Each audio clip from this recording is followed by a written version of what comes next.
Hi friends, ഞാനിന്ന് പരിപ്പും മുരിങ്ങക്കായും കൂടെ വെച്ചിട്ട് നാടൻ സ്റ്റൈലിലുള്ള മുരിങ്ങക്കായും പരിപ്പും കറിയാണ് റെഡിയാക്കുന്നത്. അപ്പോൾ അതെങ്ങനെയാണ് റെഡിയാക്കുന്നതെന്ന് നോക്കാം.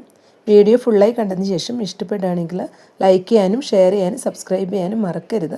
കൂടുതൽ സബ്സ്ക്രൈബ് ബട്ടൻ്റെ തൊട്ടടുത്തുള്ള ബെല്ലൈക്കൺ ഒന്ന് പ്രസ് ചെയ്ത ശേഷം അതിലുള്ള ഓൾ എന്നുള്ള ഓപ്ഷൻ ഒന്ന് എനേബിൾ ചെയ്ത് കൊടുക്കണേ. അപ്പോഴാണ് ഞാനിടുന്ന പുതിയ വീഡിയോസ് എല്ലാം നോട്ടിഫിക്കേഷൻസ് ആയിട്ട് എല്ലാവർക്കും ലഭിക്കുന്നത്. മുരിങ്ങക്കായും പരിപ്പും കൂടെ കറി ഉണ്ടാക്കാനായിട്ട് ആദ്യം പരിപ്പ് നമുക്കൊന്ന് വേവിച്ചെടുക്കാം. 3/4 കപ്പ് സാമ്പാർ പരിപ്പ് നന്നായി വാഷ് ചെയ്ത് വെച്ചതാണ് കുക്കറിലോട്ട് ഇട്ട് കൊടുക്കാം. ഇതിലേക്ക് 1/2 ടീസ്പൂൺ മഞ്ഞൾപ്പൊടി കൂടെ ചേർത്ത് കൊടുക്കുകയാണ്. കുറച്ച് ഉപ്പ് കൂടെ ഇപ്പോൾ ചേർത്ത് കൊടുക്കാം. ഇതിലേക്ക് 1.5 ഗ്ലാസ് വെള്ളവും കൂടെ ഒഴിച്ചു കൊടുക്കുന്നുണ്ട്. പരിപ്പിനി നന്നായി ഒന്ന് വേവിച്ചെടുക്കണം.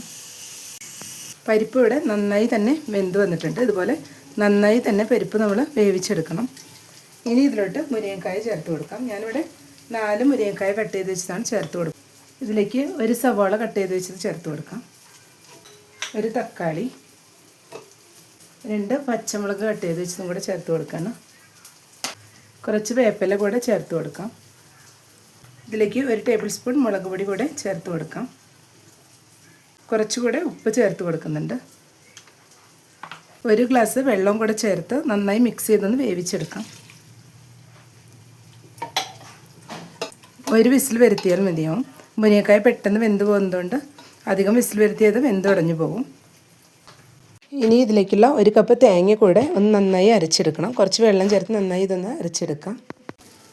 അപ്പോൾ മുരിങ്ങക്കായ നന്നായി തന്നെ വെന്ത് വന്നിട്ടുണ്ട്. ഇനി നമുക്കിതൊരു പാത്രത്തിലോട്ട് മാറ്റാം. ഇനി ഇതിലേക്ക് അരച്ച് വെച്ച തേങ്ങ കൂടെ ചേർത്ത് കൊടുക്കാം. കുറച്ച് വെള്ളവും കൂടെ ചേർത്ത് കൊടുക്കുന്നുണ്ട്. ഇനി ഇതെല്ലാം കൂടെ മിക്സ് ചെയ്ത ശേഷം നന്നായി ഒന്ന് ബോയിൽ ചെയ്തെടുക്കാം. ഈ കറിയിൽ പുളിയൊന്നും ഒഴിച്ചു കൊടുത്തിട്ടില്ല, തക്കാളി മാത്രമാണ് ചേർത്ത് കൊടുത്തിട്ടുള്ളത്. ഇങ്ങനെ മുരിങ്ങക്കായും പരിപ്പും കൂടെ കറി വയ്ക്കുമ്പോൾ മുരിങ്ങക്കായുടെ ഒരു പ്രോപ്പർ ടേസ്റ്റ് നമുക്ക് കിട്ടും. നല്ല ടേസ്റ്റാണ്. ഇനി ഇതൊന്ന് ബോയിലായി വരുന്നവരെ ഒന്ന് വെയിറ്റ് ചെയ്യാം. കറി നന്നായി തന്നെ തിളച്ച് വരുന്നുണ്ട്. ഇപ്പോൾ കറി നന്നായി തന്നെ തിളച്ച് വന്നിട്ടുണ്ട്. ഈ സമയം നമുക്കിതൊന്ന് താളിച്ചെടുക്കാം. കറി താളിക്കാനായിട്ട് ഒരു പാൻ വെച്ച് 1 ടേബിൾ സ്പൂൺ വെളിച്ചെണ്ണ ഒഴിച്ച് കൊടുത്തിട്ടുണ്ട്. ഇതിലോട്ട് 2 ടീസ്പൂൺ കടുക് ഇട്ട് കൊടുക്കാം.